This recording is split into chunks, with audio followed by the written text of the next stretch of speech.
2002 e 2 anos depois disputou a Prefeitura de Nova Iguaçu, na Baixada Fluminense, tornou-se prefeito com 65% dos votos e foi reeleito aí em 2008.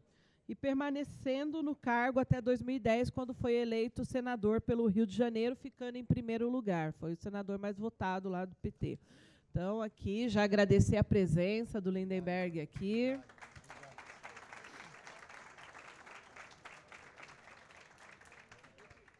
Também chamar o Aldo Fornazieri, que é professor da Fundação Escola de Sociologia Política de São Paulo, que eu também estudei na Escola de Sociologia há 2 anos.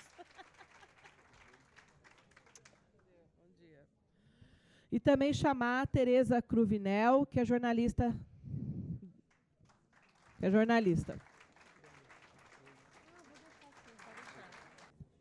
Então, essa mesa aqui vai falar sobre a conjuntura nacional.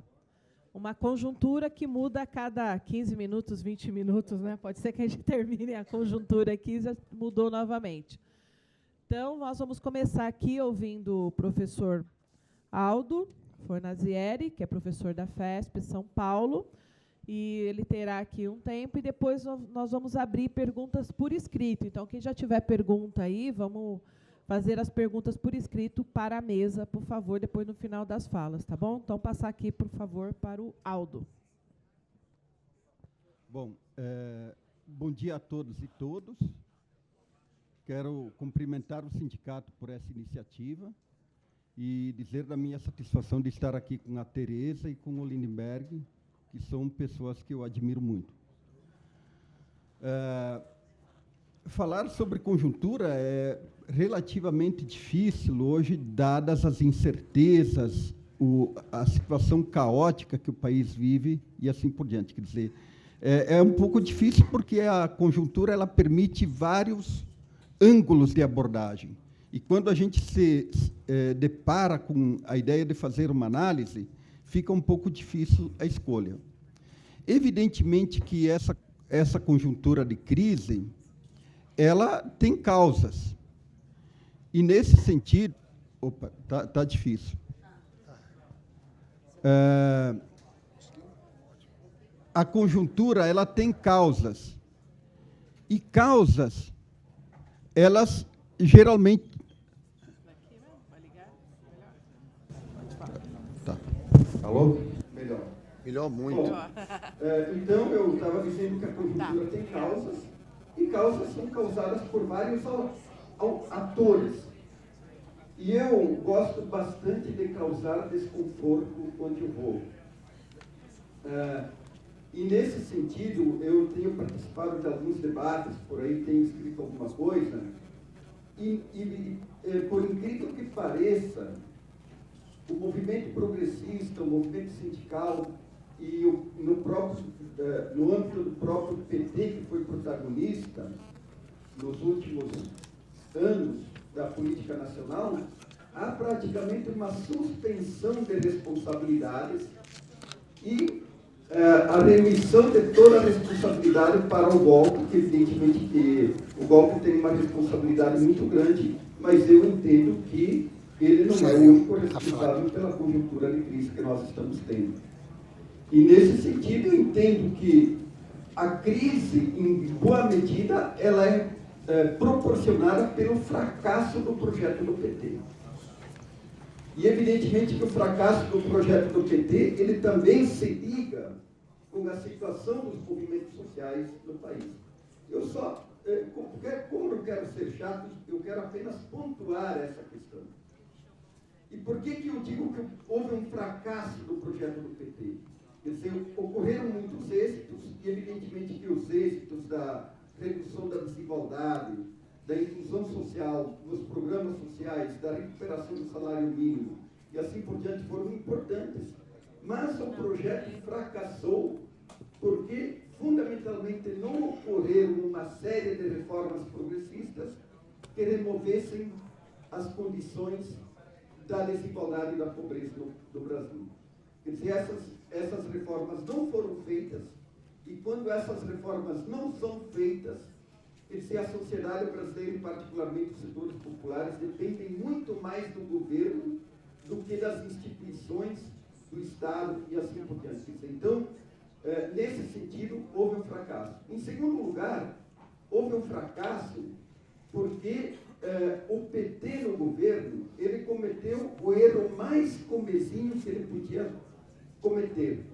Veja o seguinte, quem estuda história sabe que o momento de perigo de um corpo político, de um líder político, de um organismo político, ou até mesmo de um Estado, de uma potência, é quando se chega ao apogeu. Quando se chega ao apogeu, ou você tem muitas virtudes políticas, ou você se corrompe e entra em declínio. E nesse sentido, que o PT não olhou para a história, não olhou para o passado e se corrompeu. E esse foi, do meu ponto de vista, um fator principal do declínio. E por que o PT se corrompeu?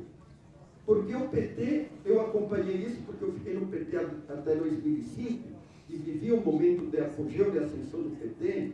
O PT, ele não tinha aquilo que eu chamo de ideologia republicana. O que é uma ideologia republicana?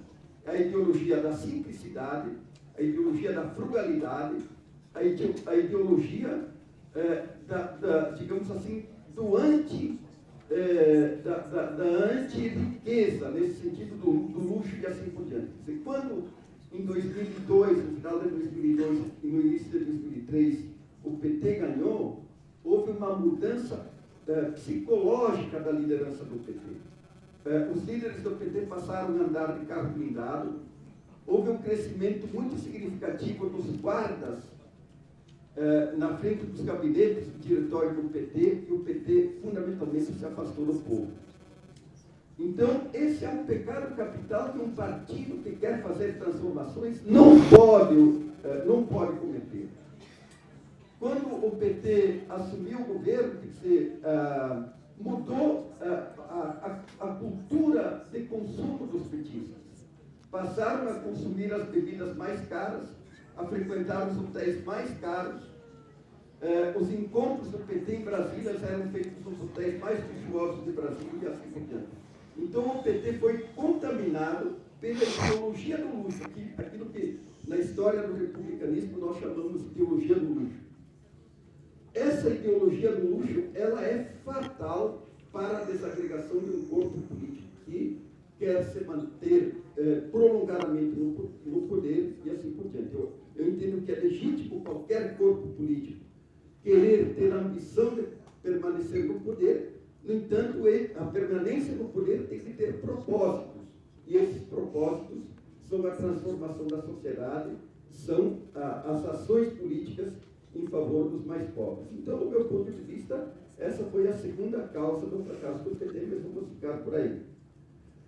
Em terceiro lugar, eu queria dizer que também nós vivemos hoje uma profunda crise das esquerdas. E, nesse caso, não é apenas o PT que entrou nessa situação, não são apenas os sindicatos, mas nós vivemos uma crise mundial.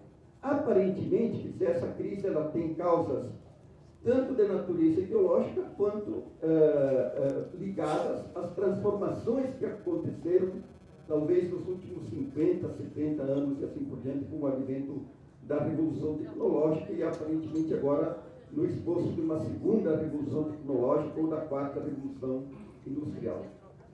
Essas revoluções tecnológicas, elas transformaram fundamentalmente a morfologia da sociedade. E todo instrumental analítico, retórico e de valores que a esquerda lida é um instrumental que, em grande medida, é um instrumental do século XIX e da primeira metade do século XX. Nesse sentido, existe uma crise de valores das esquerdas e uma crise retórica. Essa crise retórica, ela criou um curto-circuito entre a linguagem que a esquerda usa com os setores populares, que não são fundamentalmente mais operários fabris. Na medida em que há esse curto-circuito da linguagem, a esquerda ela não consegue mais passar mensagens. Porque vejam o seguinte, não basta ter boas propostas. A comunicação é um elemento de uma ação política correta, de uma ação política boa. Se você não consegue comunicar, se você não consegue convencer, se você não tem capacidade de convencimento, você entra necessariamente em crise, porque você perde para outro ator político que tem uma capacidade de comunicação muito melhor do que a sua.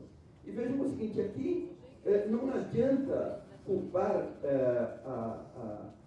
o capital, não adianta culpar a mídia e assim por diante, porque nós temos que partir do pressuposto de que eles estão ali para defender os seus interesses.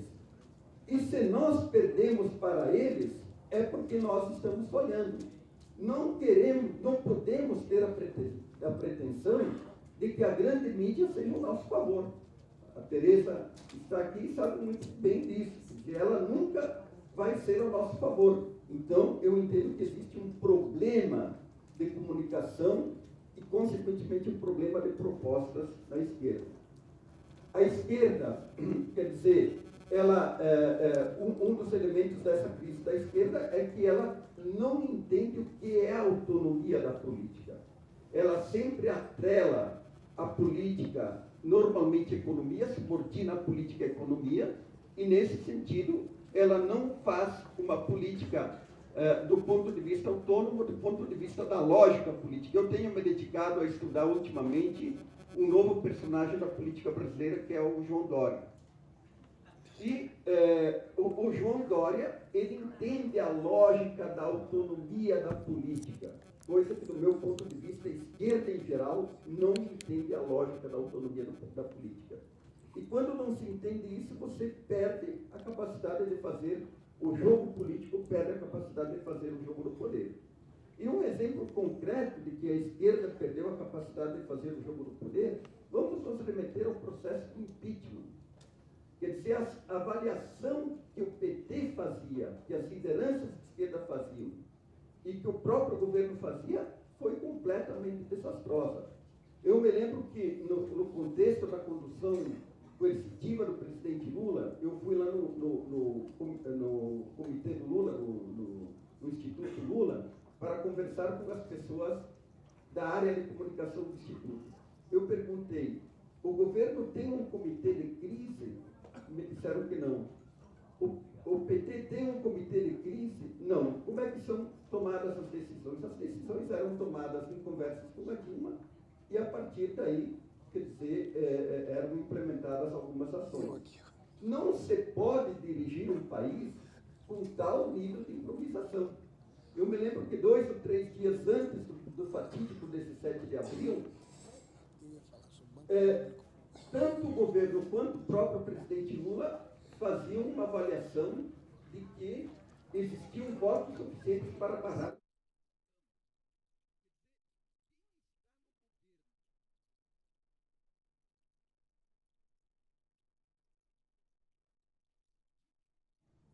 Francamente, é inimaginável.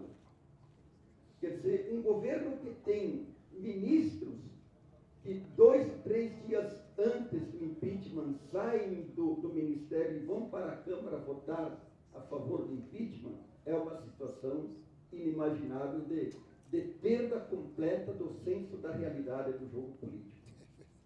Então, eu acho que essas reflexões devem ser feitas, porque vejam o seguinte, quer dizer, eu vejo, em certo sentido, uma espécie de um novo oba-oba na esquerda, principalmente no PT, em torno da candidatura do Lula em 2018.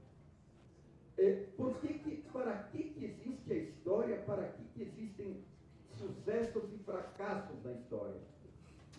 Eles existem para servirem também como lições para nós evitarmos novos erros e, eventualmente, galgarmos novos êxitos.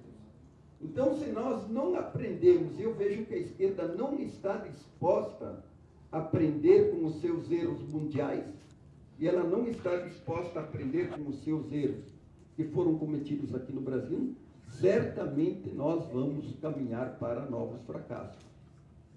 E nesse sentido, quer dizer, a esquerda ela em grande medida, quer dizer, ela se tornou a cereja do bolo hoje. Quer dizer, a partir, eu entendo que hoje no mundo não existe mais uma luta sistêmica, existe a luta do capital e a esquerda faz parte do contexto do capitalismo, do contexto do capital.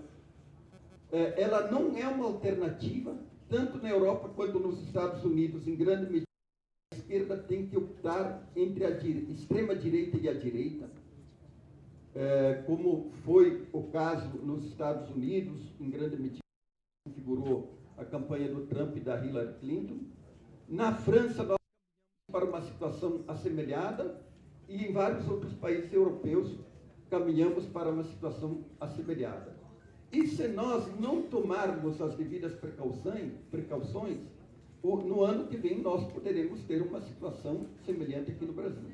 Como o tempo corre rápido, e eu não queria deixar de falar de 2018, eu vou falar um pouco de 2018. Quer dizer, o que nós temos aparentemente? Quer dizer, temos um governo que se isola cada vez mais, que perde inclusive o seu principal trunfo, que era a sua capacidade de aprovar reformas no Congresso. Aparentemente, quer dizer, na medida em que o Temer não constitui uma alternativa de poder, vai ocorrer uma defecção e uma cisão crescente na sua base do governo. Isso vai aumentar as incertezas. Do meu ponto de vista, o Temer vai ficar até 2018, final de 2018, por dois motivos. O TSE não vai caçar a chapa Dilma Temer, e o PT e os demais partidos de esquerda não querem tirar o Temer, porque nessas alturas dos acontecimentos eu acho que nem sei se é conveniente tirar o Temer. As lideranças tradicionais do PSDB tendem a se afundar com o Temer, e o PMDB caminha para o seu modo tradicional de existir, que é a divisão e uma condição de coadjuvante em 2018. Nesse sentido, quer dizer, aqueles que deram o golpe e aqueles que estão destruindo os bancos públicos, os direitos e assim por diante, quer dizer, eles vão buscar uma alternativa de poder. E do meu ponto de vista, essa alternativa de poder ela vai se constituir em torno do João Dória. Mesmo que ele não queira ser candidato, mesmo que ele declare fidelidade ao Alckmin, não vai ser a fidelidade ou a vontade do Dória que vão decidir essa questão. Quer dizer, o que vai decidir essa questão é a viabilidade de um candidato que tenha condições de derrotar o Lula, se o Lula for candidato. Prestem atenção, eu acho que a advertência que o Zé Dirceu emitiu essa semana quanto à possibilidade do Lula não ser candidato, ela tem que ser levada muito a sério. Então, do meu ponto de vista, a dinâmica da conjuntura e a dinâmica dos acontecimentos vão transformar o Dória no candidato a presidente da República. E o Dória não pode ser subestimado. O Dória, ele entende como se faz. O Dória tem método político, ele entende a lógica da ação política e ele tem objetivos estratégicos claros. Coisa que a maioria esmagadora dos políticos brasileiros, inclusive os políticos de esquerda, não tem. E eu ouso dizer que o Dória é o principal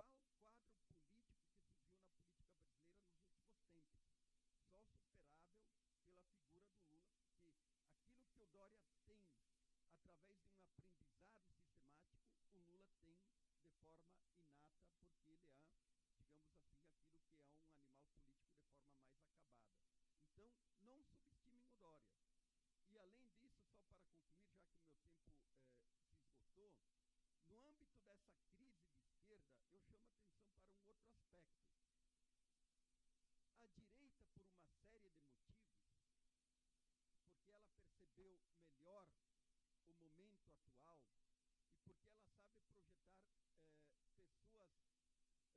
direita está com o futuro na mão. Por que a direita está com o futuro na mão? Porque ela projetou novas lideranças políticas. Eu entendo que a esquerda ela negligenciou completamente essa questão da formação de lideranças políticas.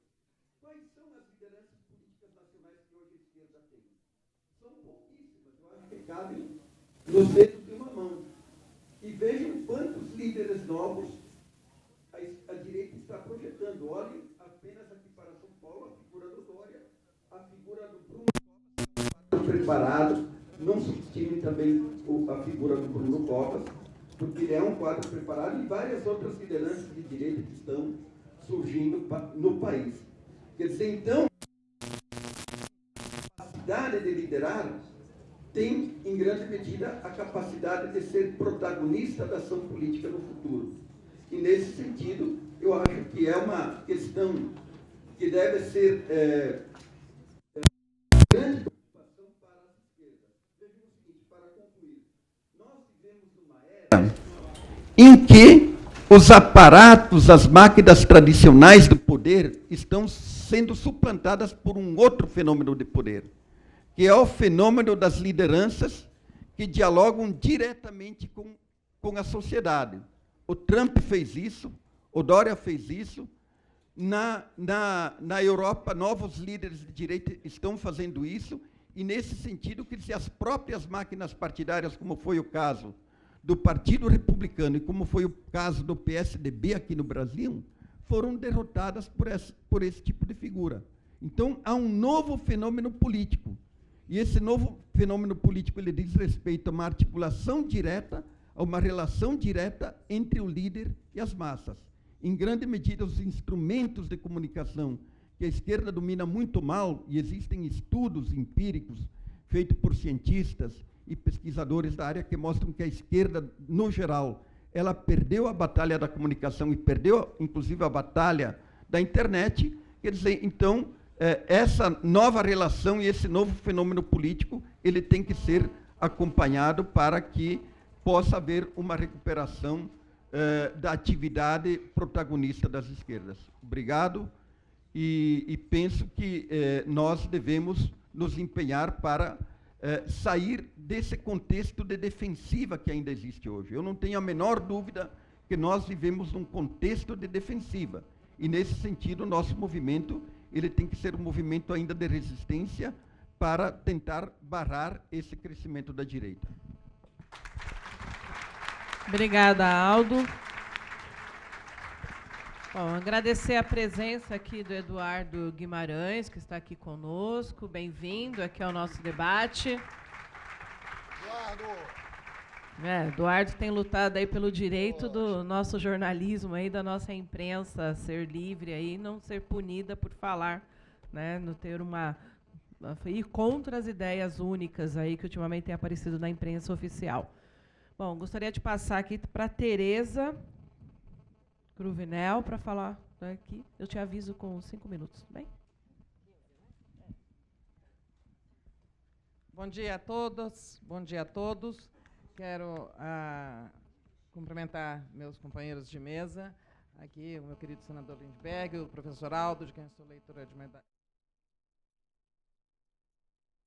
Cumprimentar também os integrantes da mesa de abertura, cujas lideranças e atuações muito nos animam a resistir, e agradecer ao sindicato, na pessoa da presidente Juvânia, pela oportunidade de estar aqui com vocês hoje, em defesa dos bancos públicos. E estamos aqui reunidos em defesa dos bancos públicos porque é imperioso, né, denunciar e resistir a esta fúria demolidora do governo ilegítimo de Michel Temer, que, além dos bancos públicos, vem atacando setores importantes da economia nacional, né, como energia, como petróleo e gás, as empresas de infraestrutura, porque o golpe não veio para tirar Dilma, né? O golpe veio com mil e uma utilidades, o golpe veio também para atacar direitos individuais e coletivos, para desmontar o Estado, para entregar setores ao capital nacional e internacional. O golpe veio para transformar o Brasil de país promissor e potência em país irrelevante, novamente colonizado. O golpe, com suas 1001 utilidades, também mira os bancos públicos e cumprimenta o sindicato por esta iniciativa. Eu não vou adentrar muito na questão dos bancos, até porque essa mesa, o tema dela é conjuntura, e também porque outros falarão disso com muita propriedade, sobre o papel, nem a importância dos bancos públicos como instrumento do Estado para as políticas sociais, ou mesmo como instrumentos de política econômica, e essas ações todas que estão em curso, PDVs, reduz funcionários, fecha agências, muda a TJLP, tudo isso nós sabemos, nos casos do Banco do Brasil e da Caixa, vamos debilitar e depois privatizar na Bacia das Almas. Foi assim na privataria dos anos 90. Né? E no caso do BNDES, muito mais grave, porque está se tirando a natureza de banco de fomento de um instrumento tão importante de indução da economia, de indução do desenvolvimento, que só um governo muito míope, muito entreguista, né, muito irresponsável, pode querer prescindir voluntariamente de um instrumento como esse. Mas, sim, tentando se fixar na conjuntura, de uma forma mais rasa, mais na dinâmica imediata dos fatos, e não de forma tão brilhante e abrangente como o professor Aldo, o fato é que 11 meses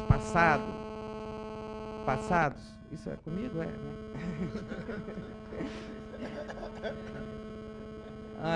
11 meses passados, o governo golpista tem pressa, ele tem muita mercadoria para entregar, né, tem muitas promessas que fez àqueles que o colocaram lá, né, mas 11 meses passados está bastante evidente, é indiscutível que o programa do golpe fracassou. O programa do golpe fracassou na economia e fracassou na política. O governo é moribundo, né, e o Temer está se aproximando da sua descartabilidade. Né?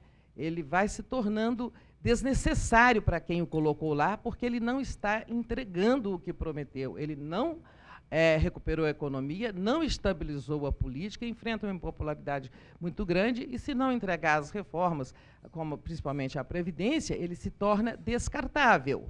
Né? Ou seja, descartável antes de 2018. O problema é que nós não temos essa saída política antes de 2018. Né? Talvez não tenhamos conseguido construí-la porque não tivemos força em decorrência de muitas questões, de muitos erros, inclusive equívocos apontados aqui pelo professor Aldo. Mas o fato é que não conseguimos construir essa saída política e temos esse dilema. Ou vamos até lá, vamos até 2018, assim, assistindo à fúria demolidora, e quanto mais ele ficar aí, maior será a demolição. Né? A conjuntura, hoje, então, ela, a meu ver, ela confirma o fracasso do programa do golpe, vai tornando o Temer descartável por uma série de fatores. Começando pela impopularidade. Né? Ele, como governo, como presidente ilegítimo e fruto de um golpe, nunca foi popular, mas a coisa vem se agravando, ao ponto de as últimas pesquisas terem apontado que ele só tem aprovação de 10% da população. Né?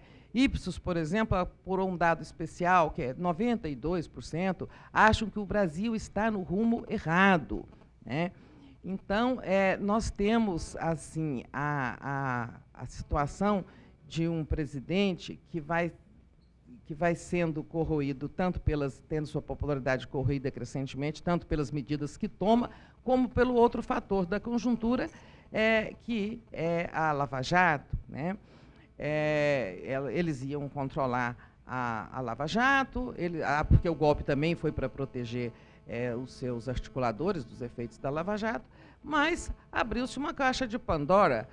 Para a primeira fase, tudo bem, vão mirar o PT e o governo do PT, e as denúncias contra PSDB e PMDB vão sendo postas de lado, vão sendo postergadas. Mas a caixa foi aberta por uma força-tarefa inebriada com o sentido de sua própria missão redentora, e daí saíram os gafanhotos e as pragas, a delação da Odebrecht, que atinge o próprio Temer, atinge seus ministros, atinge boa parte do Congresso, atinge lá os dois manda-chuvas do Palácio, o Moreira e o Padilha, e nós ainda nem conhecemos o inteiro teor das delações da Odebrecht. Então, a conjuntura tem agravantes pela frente. Desnecessário, até ocioso, falar do fracasso econômico do golpe. Né?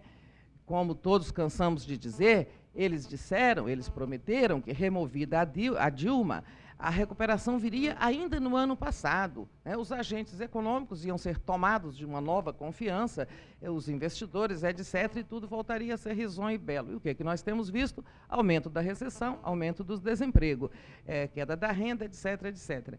É ocioso lembrar que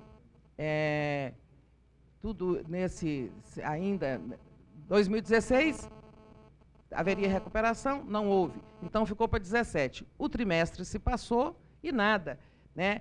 O trimestre se passou, também foi recessivo, e o que nós vimos na sexta-feira foi eles anunciarem que a previsão de déficit para esse ano é aumentada para 129, de 79 para 129 bilhões, ou seja, não tem nada à vista. E eles já disseram que não tem plano B, né? Eles não têm plano B, e então é isso. É desnecessário falar desse fracasso econômico.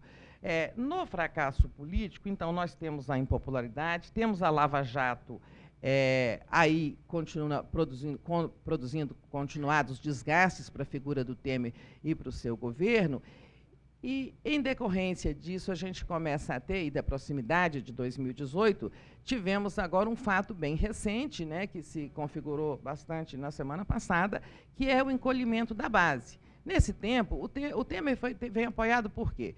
Tem o apoio da mídia, tem o apoio do mercado, dependendo se ele entregar todas as mercadorias prometidas, todos os desmontes, todos os retiradas de direitos, todas as reformas da Previdência trabalhista, etc., né? Você falou comigo? Não, né? Então, esse tem o apoio do mercado, condicionado a essa entrega, e tem e se vangloriava muito dessa base imensa no Congresso, né, senador? Essa base que estaria disposta a aprovar tudo.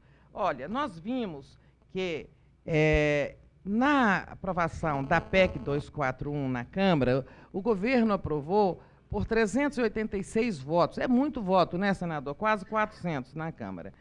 Já na semana passada, quando se votou, na outra semana, quando se votou essa lei da terceirização irrestrita, indecente, foram 231 votos. Então, nesse período aí, houve uma defecção de mais de 150 votos na poderosa base do Temer. E nós entendemos, a eleição está se aproximando, o governo é altamente impopular, todo mundo quer se descolar, que ninguém vai apresentar-se no palanque como arqueiro do Temer, né? Muitos precisam, inclusive, de renovar esse mandato, estão desesperadamente pensando na renovação do mandato, muitos porque precisam de preservar o foro especial do Supremo. Então, temos um fator novo aí. E isso se voltou contra a reforma da Previdência. Depois dessa minguada de votos aí, nós tivemos na sexta-feira, o Estadão apresentou aquele placar, aquele levantamento, de mais de 250 votos contra a PEC da reforma da Previdência, que precisa de 308 na Câmara. Então, é impossível. Naquela mesma noite, o que o Temer fez? Autorizou o recuo em 5 pontos, que não são mais cruciais, né? Os mais cruciais. E, então, essa base que está precisando desesperadamente de se reaproximar do eleitorado, porque, diferente da 241, o congelamento do gasto público, né, é uma coisa muito vaga, que, embora tenha efeitos devastadores sobre a vida de cada um, a população não traduziu bem aquilo.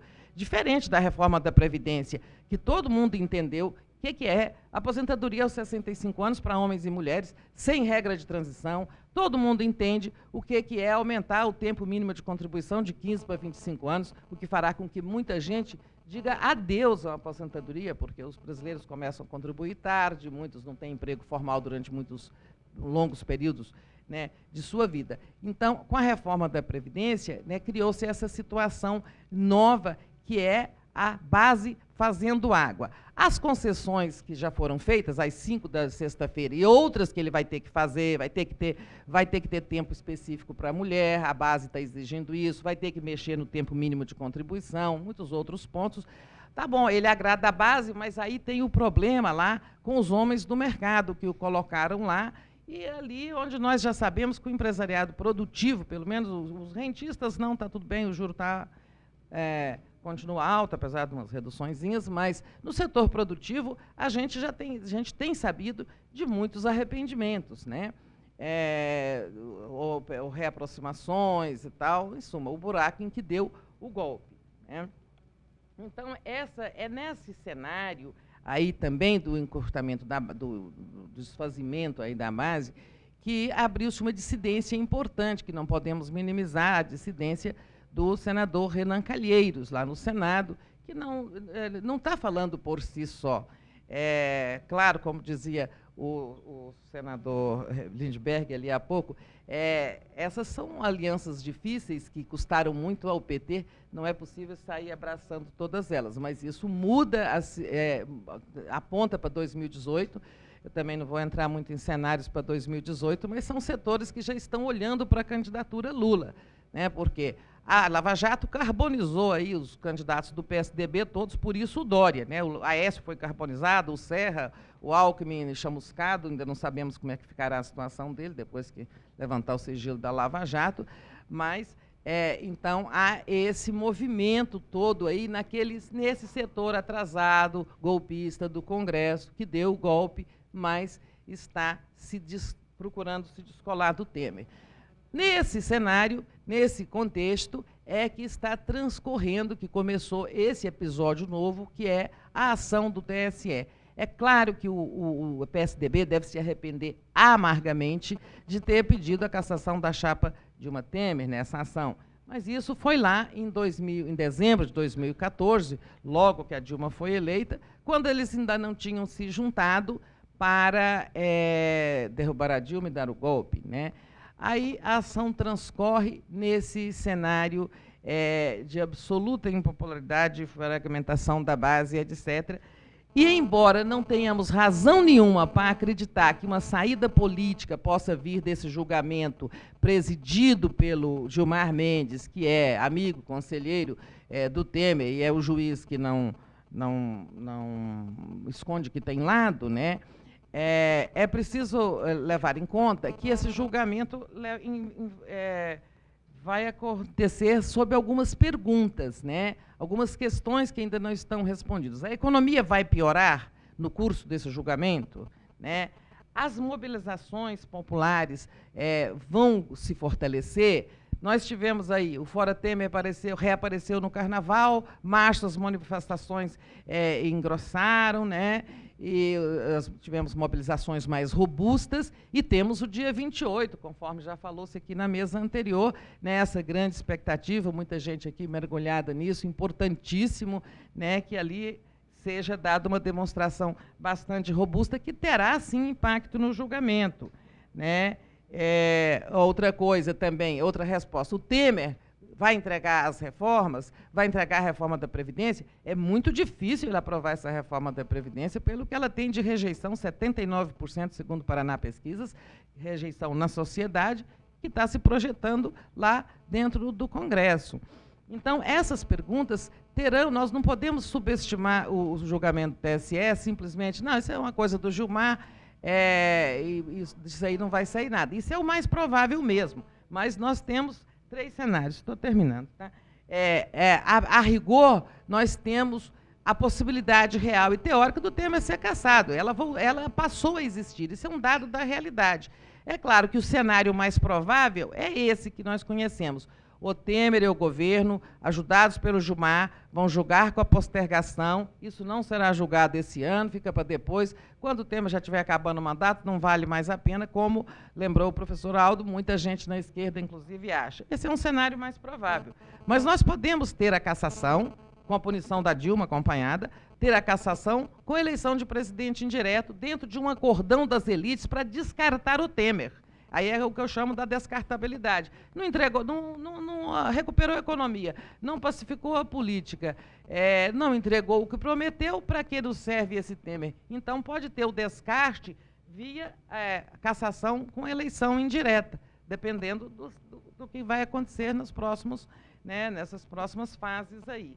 E podemos ter, hipótese menos provável, mais desejada por todos nós, que seria a cassação com eleição direta. Isso dependeria não só de uma vontade de descartar o Temer nas elites políticas, mas também de sermos capazes de produzir um vigoroso movimento, né, pela eleição mais imediata de um presidente legítimo que recoloque o país no caminho interrompido. Claro que esse é o cenário menos provável, mas tudo isso, a rigor, existe nessa conjuntura. E encerro com essa indagação que o professor Aldo também já mencionou.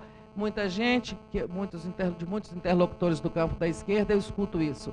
Não vale mais a pena caçar o Temer. Melhor que ele sangre até 2018. Esse será um cenário eleitoralmente mais favorável, inclusive à eleição do Lula ou de qualquer outro candidato de esquerda. Eu acho essa interpretação de um oportunismo eleitoreiro, né, em que não podemos incorrer. Pode ser mais fácil para a eleição, mas pode ser eleitoralmente mais confortável, mas o custo que o país pagará será enorme, né, muito maior, e o presidente eleito, que seja o Lula, seja quem for, vai encontrar um país muito mais destroçado e a recuperação será muito mais demorada e dolorosa. Acho que meu tempo acabou, tínhamos outras pequenas questões, mas o essencial da conjuntura assim, mais imediata são essas questões. Obrigada. Obrigada, Tereza. Anunciar aqui, também mais algumas pessoas estão participando do nosso seminário. O Cleito, do Sindicato dos Bancários de Rondônia, da FETEC Centro-Norte. Kardec de Jesus Bezerra, que é o presidente da nossa PCF São Paulo, que é a Associação dos Funcionários aqui da Caixa. Dorival de Lima, que é diretor de Comunicação e Cultura da AFBNB, que é a Associação dos Funcionários do Banco do Nordeste, um banco importantíssimo aí, momento no Nordeste. E também a Rita Feitosa, também diretora-presidenta da FBNB, Associação dos Funcionários também do Banco do Nordeste. Obrigada aí pela presença de vocês. Bom, passar aqui para o senador Lindenberg, para ele fazer uma análise de conjuntura. Uma breve análise.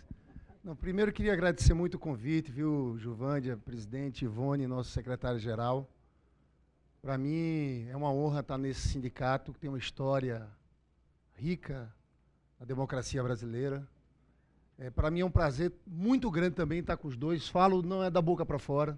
A Tereza Cruvinel, eu era líder da oposição no Senado, dizia sempre que era a melhor leitura diária, porque ela acompanha a conjuntura passo a passo e está sempre numa tarefa ali no 247 de informar, mas também militando, mostrando os descaminhos desse governo. E o professor Aldo Nazieri, porque eu sempre tenho acompanhado também no Nacif, pela profundidade das reflexões. Eu quero, inclusive, entrar em algumas das provocações dele aqui, que eu acho que foram muito interessantes. Primeiro, dizer, como a Tereza, eu acho que o programa do golpe está fracassando. Os principais pressupostos do golpe estão fracassando. O primeiro da economia. Era muito claro, eles diziam que era tirar a Dilma, que a questão da economia, os empresários iam retomar a confiança, iam investir, e a gente ia sair da crise. Fracasso completo. Porque nós temos uma crise muito objetiva. O problema dos empresários não estarem investindo é porque as pessoas estão sem dinheiro para comprar. Né? Nós estamos vendo uma situação na economia em que o desemprego aumenta, está tendo queda do salário em relação à inflação, as famílias estão endividadas por um lado, a dívida das empresas não é qualquer coisa, representa hoje 80% do PIB, os estados estão completamente quebrados e o governo só fala ajuste, ajuste, ajuste, austeridade, austeridade, austeridade. É uma loucura. No meio de uma depressão econômica de 8 pontos. É uma loucura. Não dá para entender isso em parte alguma do mundo. O que a gente tinha que fazer, e aqui eu reivindico muito a saída do Lula ali naquela crise de 2008, 2009. Foi uma crise de natureza recessiva, e o que é que o Lula fez ali? O contrário do que está sendo feito hoje. Fez política fiscal anticíclica, aumentou o investimento público, acelerou o PAC, aumentou o gasto social em 2009 aumentou 10%, era o que Lula dizia, colocar dinheiro na mão do pobre, para movimentar a economia. A Petrobras investiu pesadamente. O investimento da Petrobras em pouco tempo duplicou. E usamos a política de conteúdo local, que vale dizer, professor Aldo, o Temer desmontou agora. Né? Até a Fiesp, dos Patos, soltou um documento duríssimo, dizendo o seguinte, é uma loucura numa depressão econômica de 8%, você acaba com a política de conteúdo local. A gente começou a fabricar navios, plataformas, toda uma cadeia industrial, eles destruíram. por pressão das multinacionais petroleiras. E o que é que Lula fez em relação aos bancos públicos? Que também esse debate é um debate central. Colocou o Banco do Brasil e Caixa Econômica Federal, os bancos privados se retraíram para emprestar com crédito mais barato, né? Colocou o BNDES com uma alavanca importantíssima de desenvolvimento, e a gente está vendo tudo isso ruir. O Banco do Brasil e a Caixa Econômica Federal, além dos ataques, tem taxa de juros hoje superiores a bancos privados.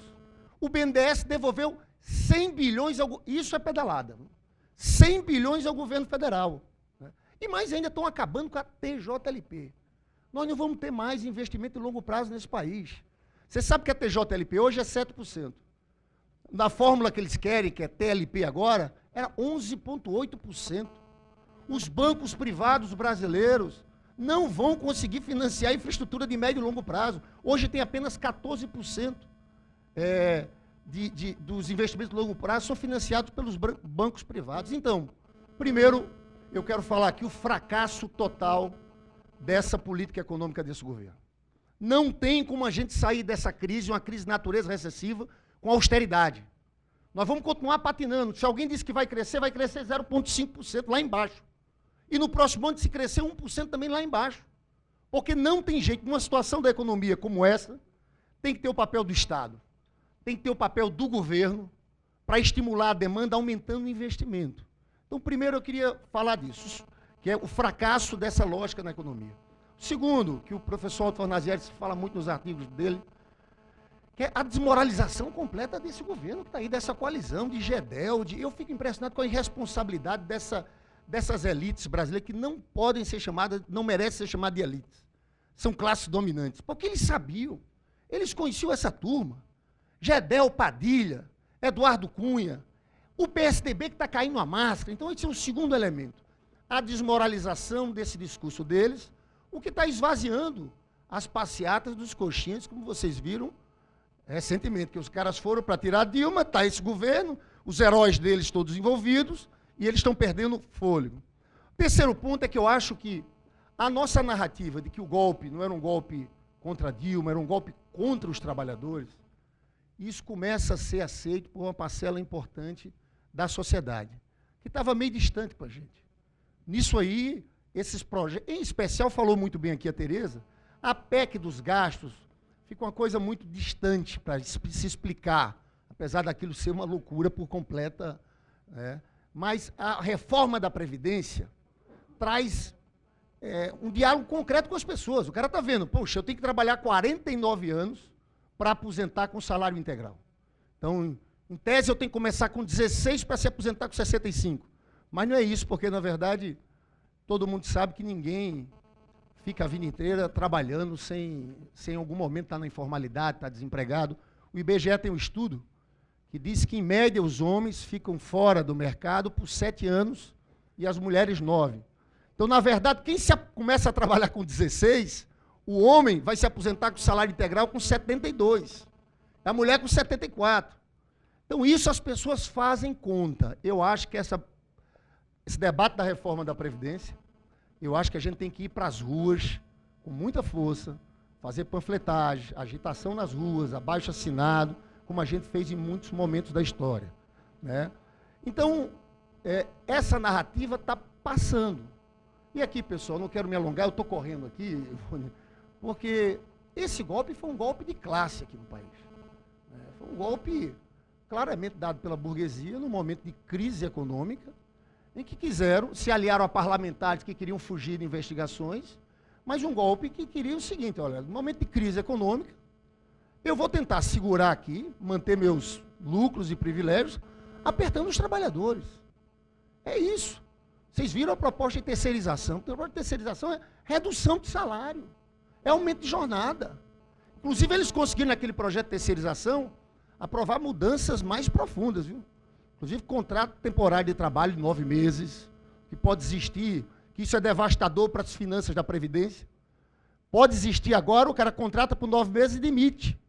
E as pessoas ficam sem direitos. Eles abriram isso de forma indiscriminada. Então, aquilo não foi só o projeto de terceirização. Tinha uma reforma trabalhista ali em curso. Mas esse é o outro ponto que eu falo, que eu acho que está ajudando na alteração da correlação de força. O quarto ponto é a mudança na base parlamentar. A Tereza também já falou disso, a diminuição de votos deles. Eu acho que é muito difícil eles aprovarem essa reforma da Previdência. Essa é uma batalha grande, uma derrota dessa reforma da Previdência. Fragiliza muito o governo. Eu concordo que eles vão tentar empurrar o governo até 2018. Mas o caso Renan Calheiros é esse, pessoal. O caso Renan Calheiros, você explicar, não é ideologia, não. Ali é pesquisa, entendeu? É pesquisa. Eu estou falando que um dia ele estava lá no plenário, Aldo, e tinha uma pesquisa e ele mostrou 90% de ruim péssimo do Temer, lá em Alagoas. Então aquilo é esperteza demais. Mas como ele, está cheio de esperto ali. Então cada vez que o tempo passa, essa turma vai querer mais, na minha avaliação, se afastar do governo, e a reforma da Previdência, eu acho que pode ser um momento que a gente consiga impor uma derrota grande. Agora, tem que ter mobilização. O último ponto que eu quero entrar, para entrar nas partes, Lula. Eles achavam que matavam Lula, né? Com tudo isso. Era o golpe, essa perseguição lá dessa coisa. O Jornal Nacional, nos últimos 8 meses, foram 14 horas de ataque a Lula. A Lula, a Dona Marisa, a sua família. Eu tenho para mim, pessoal, sinceramente, eu acompanhei ali de perto. Dona Marisa não aguentou, porque sofreu aquilo de forma muito violenta. Então eles estão surpresos, porque pesquisa atrás de pesquisa o Lula está subindo. O jornal Valor Econômico fez uma pesquisa qualitativa que disse: a saudade do Lula. Apareceu. A saudade é subjetiva, sim, tem uma identificação, mas é muito objetiva também. Porque há na memória das pessoas um período, as pessoas sabem que aquele período a vida delas melhorou de forma muito concreta. E agora está piorando. Estão retirando direitos, né? E aí eu, como leio o professor Aldo Fornazieri, praticamente todos os seus artigos, eu vou discordar de uma coisa: o professor Aldo é um crítico desse lançamento precoce do Lula. Eu não. Eu, quando converso com ele, inclusive, eu tenho dito, eu acho que a gente tem que lançar Lula agora, em abril, maio, novamente candidato a presidente da República. Sabe por quê, professor Aldo? Eu, quando vejo esse desmonte todo no país, a entrega do pré-sal, a entrega das teles, venda de terras estrangeiras, retirada de direitos de trabalhadores e tudo mais, eu vou dizer uma coisa, não é messianismo do Lula, não, mas só Lula pode permitir uma derrota do golpe agora. Nós não temos outro nome nem perto para uma coisa dessa. Agora, aí é onde eu entro no tema que para mim é central. E esse tema, sinceramente, pessoal, eu acho que há muita fragilidade nas discussões também no campo da esquerda. Nós temos que ter mais capacidade de fazer reflexão. A gente cometeu erros infantis, que eu quero entrar. Porque eu quero Lula, mas eu acho o seguinte: nós temos que ter uma outra estratégia e um outro programa. A estratégia do primeiro mandato disso aqui, do Lula e do programa, está superada. Se a gente insistir nela, nós podemos ter uma vitória eleitoral e sermos derrotados, uma derrota estratégica. Porque, primeiro, deixa eu te contar, pessoal, nós não vamos ter um cenário de 2003, que era um cenário de relativa paz social. Nós estamos vivendo um momento de muita polarização política, um momento de polarização gigantesca política, né? O segundo governo do Getúlio, claro que o segundo governo de Getúlio foi um momento também de uma polarização política violentíssima, quando o Getúlio criou o BNDES, quando o Getúlio criou a Petrobras, quando o Getúlio dobrou o salário mínimo, 1º de maio de 54. Eu estou falando isso porque aqui entram algumas reflexões importantes. O André Singer, eu me identifico muito nessas reflexões que ele tem feito sobre... Ele diz uma coisa: faltou mobilização popular, faltou disputa de consciências, disputa política. Muita gente acha que ascendeu só fruto do seu esforço, não fruto de políticas públicas, mas faltou mobilização popular muito, né? Ele fez um livro que escreve sobre o lulismo. Ele fala dos avanços, tudo, mas faz essas críticas. Eu acho, primeiro, pessoal, se a gente não entender isso, se a gente achar que vai fazer um governo de coalizão com aquele congresso ali e tal, nós vamos estar fritos. Eu acho que a gente não pode deixar fazerem com o Lula o que Eduardo Cunha fez com a Dilma. Por isso nós temos que mobilizar o povo. Temos que ter uma pauta de reformas que coloque o povo na frente do Congresso Nacional. Senão não tem jeito. E digo mais, um novo programa. Porque eu acho que é um momento, se ganharmos a eleição, a gente tem que ganhar o povo logo para o nosso lado. E para ganhar o povo para o nosso lado, não tem jeito. Nós temos que ter um outro programa de reformas de base no século XXI. Agora, esse programa de reforma de base do século XXI, se propõe a mudar, melhorar a vida do povo brasileiro, só é possível com dinheiro. E aí nós vamos ter que romper com a estratégia do período anterior. Porque qual foi a nossa estratégia do período anterior? Era o seguinte, olha, nós vamos fazer distribuição de renda, mas dentro de uma regra, nenhum enfrentamento a um grande capital. E nós não enfrentamos bancos, nós não enfrentamos agronegócio, não enfrentamos nenhum setor do grande capital. Quando deu, ali no governo do presidente Lula, que a economia cresceu, teve o boom das commodities, foi bom, porque teve uma inclusão social nesse país gigantesca. Quando a economia começou a desacelerar, e a situação do cenário econômico modificou-se, essa política nos limitou muito, nos levou ao erro maior, que foi colocar a Levi como ministro da Fazenda. Esse erro foi trágico, porque sabe o que aconteceu? Naquele momento, colocar o Levi como ministro da Fazenda, nós sabíamos que era outra política. Fez um ajuste fiscal enlouquecido, eu fiquei um louco em 2015, eu era um chato, em toda reunião que eu ia, eu digo, vai dar errado, porque não era preciso ser um gênio para saber que o desemprego saiu de 4,3% para 10%. A favela da Rocinha, no Rio de Janeiro, votou em Lula 2 vezes, votou em Dilma 2 vezes. Não se mexeu no golpe. Ficou imobilizada naquele golpe ali. Então, agora a gente tem que fazer diferente. Eu acho que a gente tem que entrar puxando o povo logo para o nosso lado. E o primeiro ponto, nós não podemos vacilar mais. Não podemos ter uma procura de um ministro da Fazenda como Levi ou Meirelles, tem que ser alguém do nosso campo que faça uma política para a economia crescer, para gerar emprego. Nós, pessoal, olha, não tem margem de manobra agora, sem enfrentar, eu não brigo, enfrentar o capital tudo de uma vez, mas não vai ter dinheiro se a gente não tributar grandes fortunas, lucro e dividendos, se não mexer no sistema tributário que é profundamente injusto. Não vai ter dinheiro se a gente não tiver coragem de mexer nessa farra dos bancos, baixando taxa de juros, um sistema da dívida que consome 35% do orçamento do nosso país. Chega! Então nós queremos eleger Lula, mas tem que ter um programa muito claro do que fazer. Não pode entrar com a lógica da estratégia anterior. E eu concluo para ir encerrando aqui. E no fundo, eu acho que o professor aqui toca em pontos importantes que eu concordo, professor ali, quando você fala do republicanismo, um certo deslumbramento, são todas avaliações que nós temos que fazer. Agora, tem palavras na esquerda, tem coisas na esquerda que são meio esquecidas no último período da história.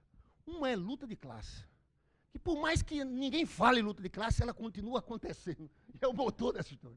E eu acho, sinceramente, uma coisa aqui para vocês. Nós subestimamos muito a luta de classes no Brasil. Entendeu? Nós subestimamos muito a influência da grande burguesia nas estruturas do Estado, da democracia brasileira. Eu, quando fico olhando para o passado e vejo que a gente não deu uma peitada na Rede Globo, a gente não foi na pauta da democratização dos meios de comunicação, mas, na verdade, foi mais grave, pessoal. A Rede Globo estava falida, a gente salvou. É mais grave do que isso. É mais grave do que isso. É mais grave do que isso. É um negócio que dá... Eu não estou falando para ficar remoendo o passado, eu estou dizendo que a gente tem que fazer isso agora. Tem que ser a nova pauta. Não é do PT só, é da esquerda, dos movimentos sociais. Como a gente tem que dizer que tem que ter uma constituinte exclusiva para a reforma política. Nós temos que ter acabado o financiamento empresarial no primeiro período. Eu, quando falo e concluo, professor, falando dessa ilusão sobre democracia, e eu trago novamente, eu sei que na esquerda pouco se fala, Marx um pouco, debate sobre Pulantzas, Althusser, sobre democracia, porque muitos de nós começaram a achar que isso é uma democracia plena. Então eu indico o grande jurista para o Supremo Tribunal Federal, o homem lá. Que ilusão! Os nossos jovens que moram na periferia sabem que não é democracia plena, quando a polícia entra nas favelas dando tiro para tudo que é lado. E nós caímos nisso, então, sinceramente, eu acho que a gente tem que estar mais aberto ao debate, entendeu? Porque, olha, foi muita... O que a gente fez em 2015 é de uma fragilidade teórica a gente ter ido por aquele caminho. Então, companheiros, eu acho que nós vamos dar a volta por cima, encerro. Essa turma não tem condições de governar o país muito tempo. Eu espero que o Lula interrompa agora. Mas, de qualquer forma, eles não ficam muito tempo. Nós estamos vivendo a segunda ofensiva do neoliberalismo na América Latina. Na primeira, eles foram varridos. Agora eles vão ser varridos, professor Aldo, porque não tem do lado de lá, nesses economistas tucanos, nenhum, Tereza, com razoabilidade. Não tem nenhum deles que diga, olha, pessoal, vai ser muito pesado para o povo. Você juntar a PEC dos gastos trabalhistas. Não. Eles vêm com tudo. Eu tenho uma convicção que nós vamos dar a volta por cima e vamos governar novamente esse país. Agora, pessoal, a gente tem que estar melhor. Aprendendo com as críticas do professor Aldo, de fato, de erros que existiram de todo tipo. A gente tem que estar melhor programaticamente. A gente tem que entrar sabendo o que fazer. Nós não temos o direito de errar novamente. E é por isso, professor Aldo, eu tenho só uma discordância com o senhor sobre a história do Lula, do papel do Lula. Que eu acho que nós temos que, com esse programa e com a outra estratégia, lançar novamente Luiz Inácio Lula da Silva, candidato a presidente da República. Muito obrigado.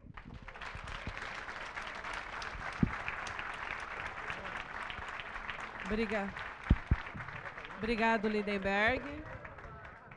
Bom, chegaram várias perguntas aqui, hein? O debate foi bom. Então, eu vou fazer as perguntas aqui, né? Pedir para vocês poderem anotar. Acho que dá para fazer todas. Tem algumas aqui que são iguais aqui. Bom, tem uma aqui que é para todos aqui também, para todos, que é: o fracasso político e econômico do golpe não foi calculado? Quer dizer, não era isso que eles queriam? Não era previsível, né? Não era uma forma de gerar desejo de mudança para 2018 e dar um salvador da pátria? Né? Então, é uma pergunta aqui. Bom, também há uma outra pergunta que é: há um burburinho de que ano que vem não haverá eleições, independente de Temer sair ou ficar. O que vocês acham desse boato? Ou dessa possibilidade? Teremos essa possibilidade ou não de fazer a votação?